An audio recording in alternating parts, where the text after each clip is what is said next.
Roads to Power, the long-anticipated DLC for Crusader Kings 3 is here, and with it come a host of new features and ways to play, to include the new 1178 start date. Now, as you all likely know, I'm a huge fan of players playing as bookmark characters as they are often well thought out and executed, but as is inevitably the case, there are often other hugely historical or semi-historical figures who are featured in the game but fall through the cracks because players may not know why they should care about them or play as them. So today I offer you 7 additional non-bookmark characters I recommend in the Roads to Power 1178 start date, starting with the highest ranking character on this list, Holy Roman Emperor Frederick I Barbarossa, who reigned from 1155 to 1190. Though many of you may know him for his rather ignoble end, drowning in a river on the way to the Third Crusade, he is often regarded as one of the best medieval Holy Roman Emperors for not only the length of his reign, but his skill in battle, which he demonstrated many times during the Second Crusade, and in his wars against Italy and the Byzantines.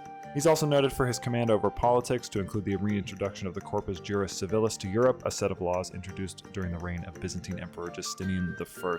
Barbarossa is an excellent starting point for players who maybe just want to jump into the action with little build-up, which admittedly the next 2 characters on this list do have. Also, as an aside, Frederick has a deep distrust towards Byzantium and would likely have been happy to see the Fourth Crusade lay low Greek emperors. So you, if you happen to survive his river crossing, which would be interesting if that was actually in the game, could be a great force in facilitating this demise. Oh, and he also threw what was basically the Woodstock of his own time in 1184 with the Diet of Pentecost, so I would make sure you throw some lavish feasts as well. Let's be real, no list featuring 12th century medieval European monarchs would be complete without Richard the Lionheart, who ruled as the King of England from 1189 to 1199. The third son of King Henri II and Eleanor of Aquitaine, Richard had never expected to become king and instead pursued and thus became known as a military leader as early as the age of 16, where he commanded armies against his father's enemies.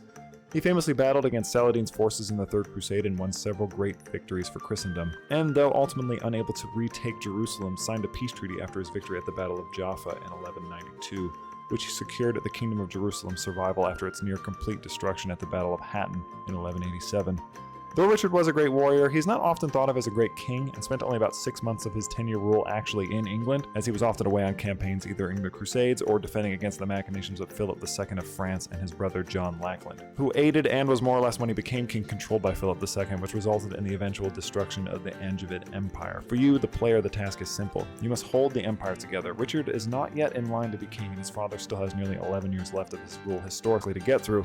But with an ailing older brother and war brewing in the Middle East, the time will undoubtedly come for Richard to answer not only the call of his kingdom, but of Christendom itself. Our next character is actually not a ruler yet. This is the 13-year-old son of King Louis VII, the future Philip Auguste, who ruled as the first true king of France, taking that title rather than the traditional king of the Franks from 1180 to 1223. Philip, besides being known as Richard the Lionheart's rival, which we touched on briefly, captured the wealthy territories of Normandy before ultimately destroying the Angevin Empire after the Battle of Bouvines in 1214, where he led his forces against England and the Holy Roman Empire. Now, it may be easy to make the knee-jerk reaction that Philip was a great military leader, and that in many ways is true, but his best asset was his mind and his knack for planning for the long term, which saw France become the strongest country in Western Europe in the 13th century, with a powerful economy and military to back it up. His land grabs as a ruler are enough to bring a tear to even the most martial CK3 player's eye, and the path for the player is also pretty obvious. You have some tremendous shoes to fill if you hope to live up to this great king's legacy, and honestly, I expect Philip to be a pretty popular non-bookmark start alongside Richard for players who want to carve out their own destiny with the back of already powerful kingdoms. Now, we've touched on Richard the Lionheart and his brother John briefly, so it may come as little surprise that my next suggestion is a custom landless adventurer, or more specifically Robin Hood and his band of merry men. A bit of a no-brainer this one, however, there is the issue of the likely origin of Robin Hood being a noble coming home from the Third Crusade, which hasn't happened yet, so you might have to headcanon a reason why Robin Hood would exist this early in the timeline if Richard and John are both still quite young, and John in particular being Robin Hood's main rival outside the Sheriff of Nottingham, and he's like a teenager, so you're gonna have to figure this out. Also, Robin Hood is friends with King Richard, so that's another issue. But I thought this would be a fun brigand start for people to try, since the option does exist as a playstyle, and forming your own band of merry men would be probably a lot of fun. Stealing from the rich, give to the poor if you feel like it, and dancing the night away around the campfire sounds like a pretty sweet time to me. You'll just have to, again, figure out why Robin Hood is around now as opposed to later. Or maybe just let the game run for a little while and, I don't know, pick an adventure and rename them.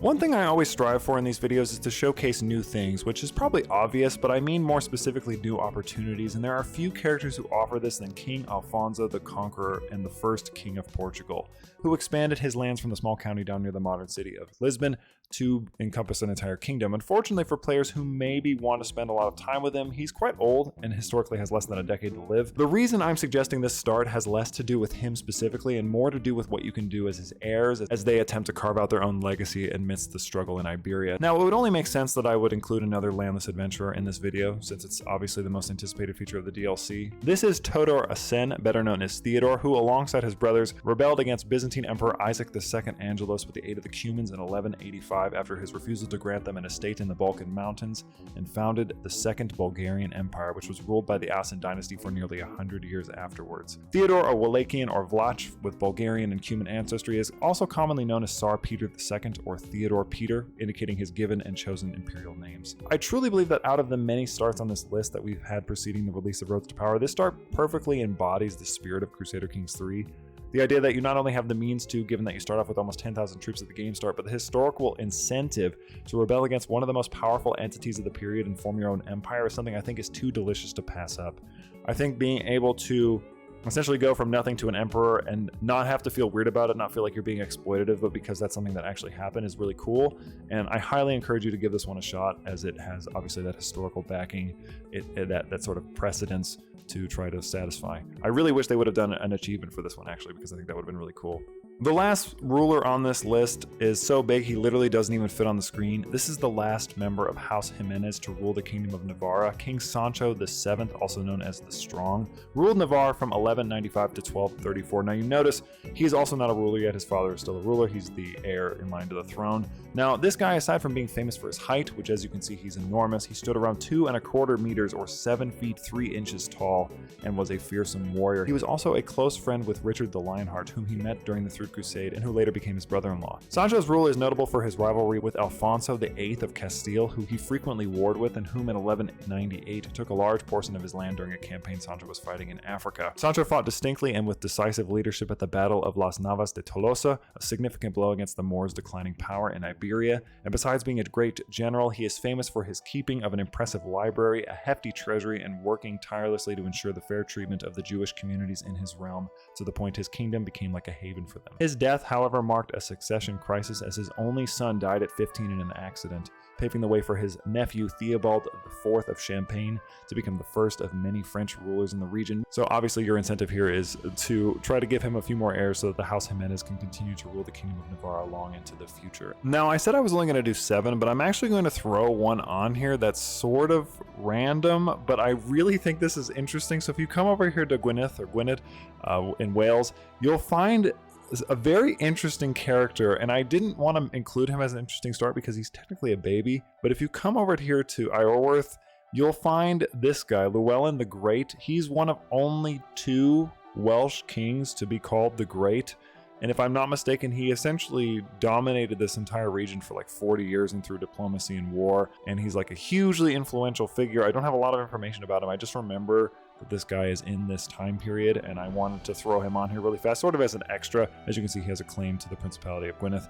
I don't know how you would play as him because he's technically unlanded, but I guess you would land him, theoretically give him a little bit of land, and then switch to play as him and just go off from there. But I feel like he's too important not to include. He already has the epitaph the Great, which maybe that'll change in the future, but I just figured I would include that on here. And that, my friends, is going to be it for this one. Stay tuned for tomorrow, where I wrap this week's Road to Power coverage up with the start of a Brigand Landless Adventure series, the Red Shield Brotherhood, led by my opportunistic brawler Guy Bon. It's a really fun series. I just finished recording it. I hope you enjoy it a ton. As always, I'm Sol, and I will happily see you in the next one. Thank you to Paladin members Dwayne the Rock Lobster, Valadar, Dunyal, and Zora Luigi. I appreciate you guys very much.